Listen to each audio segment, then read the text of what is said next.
Good news, I decided tonight that I would hit the start recording button and not the start streaming button. So, as you see this is the first time that it has been seen. It has not already been seen during a streaming episode like I did on the last video. So, for the first time tonight, I can say, what is going on, Fan Clan? Welcome back to the channel. My name is Danny Phantom, and I want to talk to everybody tonight about something that I think is kind of important.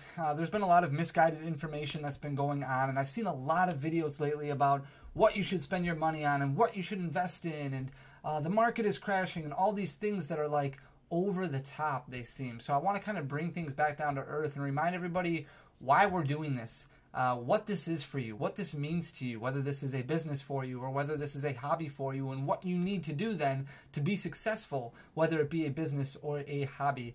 Pokemon is not the lottery, and that's something that I think everybody needs to remember. Every once in a while, you may find a deal, or you may find something that is astounding. You may find that Dark Dragonite Air card in a bulk lot, and you may be able to turn it and sell it for a ridiculous amount of money. But that does not happen very often. It just doesn't. And if you're going into this business or you're going into this hobby thinking that you're going to be able to retire and get rich quick, I want to remind everybody that's not what this is all about, and to take a step back and enjoy the moment and enjoy the ride. This is a hobby, or this is a business, and it should be treated that way.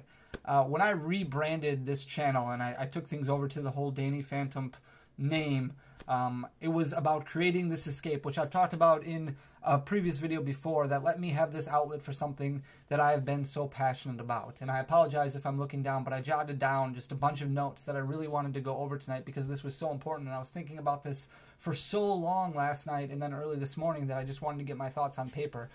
So I might actually look down a little bit, and it's just so I can read some things. I try to keep most of my views and my opinions on Pokemon cards as transparent as possible, which we've talked about before. I try to be open and honest with you guys. I try to just give you some kind of insider, not really insider information, but insight into what goes on when running an actual business, when running a physical card store, or even just an online card store.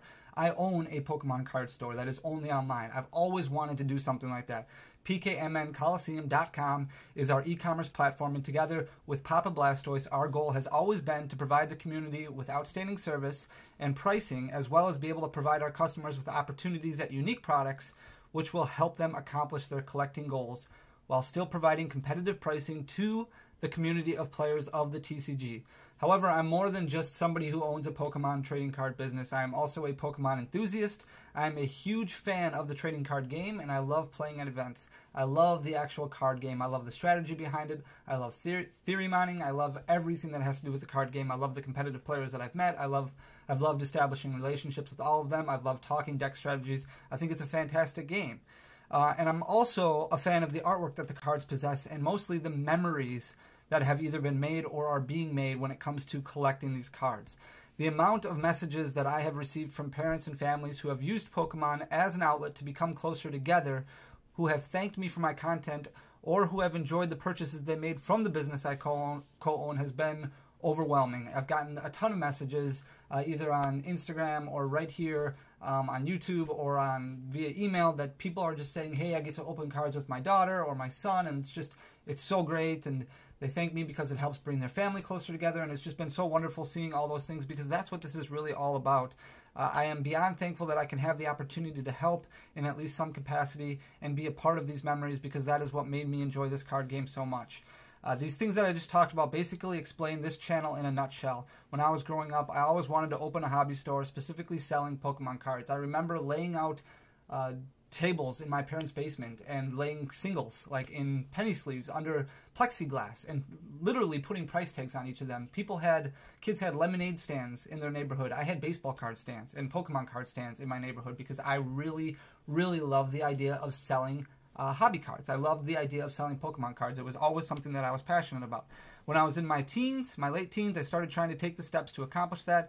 When I was in my 20s, I made that a reality. I filed for a legitimate business license, worked with tax accountants, spoke to distributors, and took the steps to make my business a reality. I have failed so many times, a ridiculous amount of times, at different ideas and strategies when it comes to this business. However, I have also spoken to many Pokemon enthusiasts who tell me the same thing, that they want to open up their own hobby store, that they're very passionate about doing something like this, that they want to take it to the next level and possibly maybe open up their own brick and mortar store one day. We're not going to talk about brick and mortar stores tonight and why it's a very, very difficult thing to do, but a lot of people out there have that same dream in reality, and that's kind of why I wanted to create something like this, because I didn't have access to behind the scenes. I didn't have access to information of how hobby shops are ran or how hobby shops operate when I was starting out. So I figured maybe the best thing that I could do would be provide some content that would have this outlet to show more behind the scenes strategies for the business. And hopefully that would help people out. What I talk about, the tutorials that I give, these are things that physical card stores do. These aren't just things that, any random person does, who's just flipping product at home. This is stuff that actual physical card stores do. They have buyers, they have sellers, they have people who, some big businesses have people that their main job is just to look for singles on eBay and TCG Player that they can buy and then put in their own glass cases at a markup. That's what a lot of these physical cards do. You can't call up a distributor and be like, hey, I want 10 Shining Charizards today and I want 20 Rainbow Pikachu VMAXs today, because they don't carry single cards. They carry sealed products. So when it comes to purchasing singles and selling singles, you have to do that. And if you want to call that flipping, whatever you want to call it, I mean, that's fair. That's what it is, because you have to do that in order to keep inventory in, because you cannot operate a business solely on the margins of sealed product, unfortunately. So there are physical card stores that watch this channel and have messaged me in the past thanking me for the ideas that I have given them. These videos are to give information for the diehard, true passion-driven, 100% ready to go, and owning an online hobby shop is something that they want more than anything. However, these videos aren't designed to just cater to the hardcore enthusiast who wants to open up their own brick and mortar or their own Pokemon trading card store. Anything like that. That's not what this is all about. I know prices are completely out of hand. I know that things are getting ridiculous. I know it can be very frustrating, and you're right. It is very unfair that in some cases you're looking at a Shining Fates Elite Trainer Box pre-order of $90, $100, and the set doesn't even come out for over a month. And I understand this market has taken a very difficult turn due to a giant increase in demand, and then also at a time when supply has just been crippled. The shutdowns and events that have happened over the past 10-ish months have culminated to create this perfect storm of difficulties when it comes to Pokemon. There is a ton of information out there, a ton of information, a ton of videos, a ton of things that you can watch and read. Some of it is great. Some of it I think is very suspect. But my goal is to not just give you information and show behind the scenes ideas on how an actual business is run. My goal is also to make sure that you get open and honest input regarding your Pokemon card collection. Some can call it collecting, some can call it investing, but ultimately the last thing I want is for everyone to go out and spend their hard-earned money and not get the return that they are looking for on their cards. Does this return have to be monetary? No, absolutely not. And that's where a lot of confusion comes in. Not everything is about money. That return could be simply the joy of opening that one box that was so hard to find, or that one pack that you never thought that you would get. The joy could come from pulling that one card you have always wanted. It could be the feeling you got when you watched your child open up their packs and the look on their face when they pulled their favorite Pokemon. Those are the feelings we chase, and the best way to continue to get those feelings is to continue doing what we love.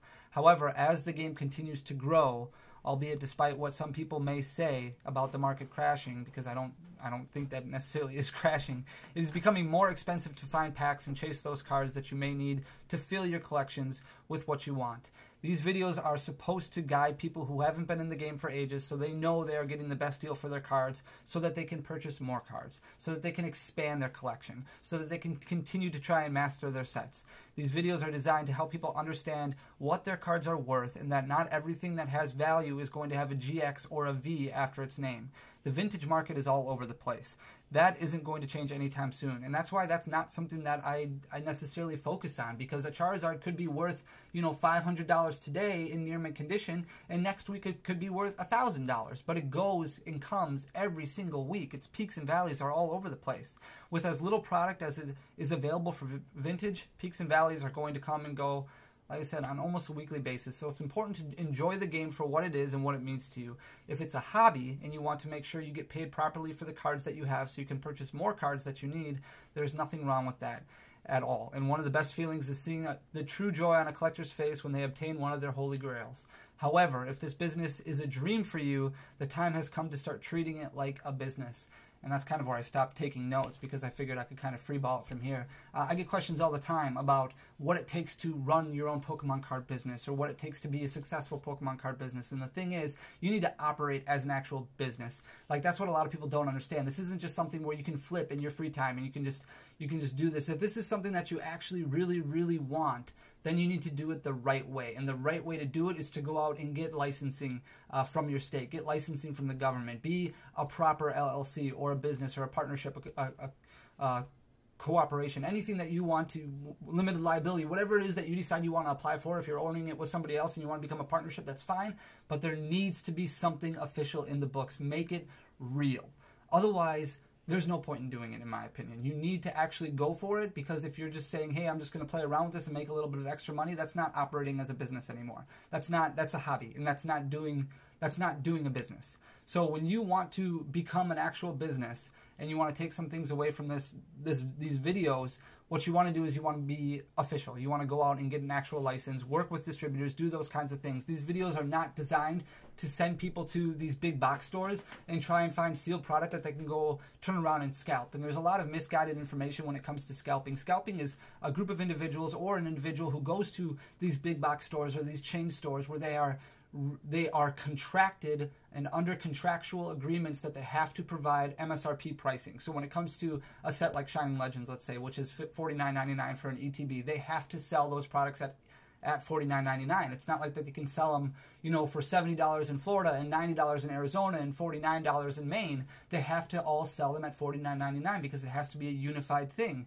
That's part of their contractual agreements to MJ Holdings or to Excel Marketing or to whoever they're getting their product from. They have to be selling them at those prices. But scalping is when people go in and they buy them at these prices and they turn around and sell them minutes later. Or sometimes, in some cases, I've seen people selling them before they even get the product because they know the product is going to be there. They sell them ahead of time, and then they go and pick them up right away, and then they go drop them off. I've seen that happen before, and that's not what this is all about. That's not what this business is about, and that's not a business to me. That's just somebody who is literally just scalping, and that's not something that I am necessarily going to say, hey, I support this, because I don't think it's right. I think that stuff is... I have not personally bought product from a storefront in ages, from a big box store, because those products aren't for me.